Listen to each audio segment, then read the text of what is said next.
अखिल कोटि ब्रह्मांड विनायिका स्वयं पराम्बा माँ भगवती गौ माता दिव्य धेनु मानसद ग्रंथ व्यासपीठ पर आसीन व्यासदेव भगवान मेरे छोटे भाई सीता शरण जी, इस व्यासपीठ को मैं अपना माथा नवाते हुए और यहाँ पर बैठे हुए सभी विप्रवृंद, सभी भारत की यह सनातन धर्म प्रिय गौभक्त जनता जनार्दन को मेरा बारंबार प्रणाम।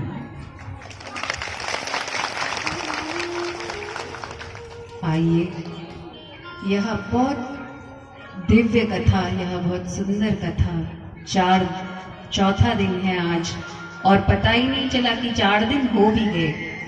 ऐसे लग रहा है कि अरे अभी तो शुरू ही थी, 4 दिन निकल भी गए। इतनी यह जो दिव्य कथा है, और मुझे तो यह अनुभव होता है कि यह जो कथा है, यह जो सत्संग है, इसको कोई हम लोग साधारण नहीं है कि जो हमें यह प्राप्त हो रहा है। इस भारत भूमि में हमने जन्म लिया है जहां राम कृष्ण शिव सीधा सीधा अवतार लेते हैं, प्रकट होते हैं अपने भक्तों के लिए, अपनी गौ माता के लिए। और जो हमारे पूज्य गुरुदेव हैं, सदगुरुदेव भगवान हैं, वो कहते हैं, वो सालों साल से हमेशा हमने भी देखा है, मुझे भी भैया ने अभी बताया कि 14 वर्ष की उम्र में तो मैं व्यासपीठ पर बैठ गई थी। लेकिन उससे पहले जब हम 6वीं 7वीं में मतलब 6-7 साल के थे, तो पिताजी जब कथा से आते थे तो हमारी क्लास लगती थी कि हमने रामचरितमानस का पाठ किया कि नहीं किया, श्रीमद् भगवत गीता पढ़ी कि नहीं पढ़ी। पिताजी ने कभी ये नहीं पूछा कि तुम्हारे कक्षा में क्या तुम्हारे मार्क्स आए, क्या नंबर आए। इस चीज की क्लास हमारी नहीं होती थी। उनको लगता था ये तो सब हो जाएगा।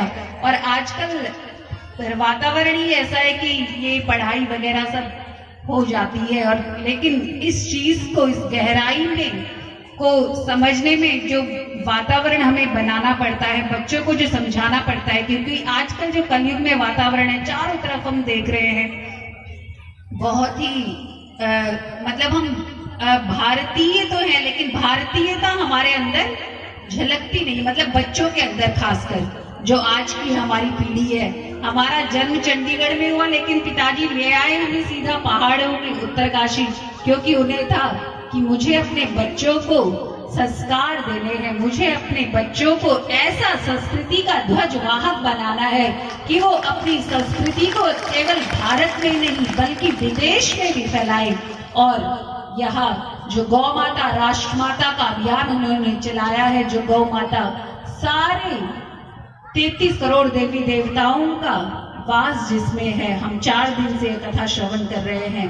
यह जो अमृत पान, यह जो उन्होंने दिव्य अनुभूति जो की है, वह उन्होंने इस ज्ञान को, इस ज्ञान के मर्म को, इस रहस्य को भैया को बताया, समझाया।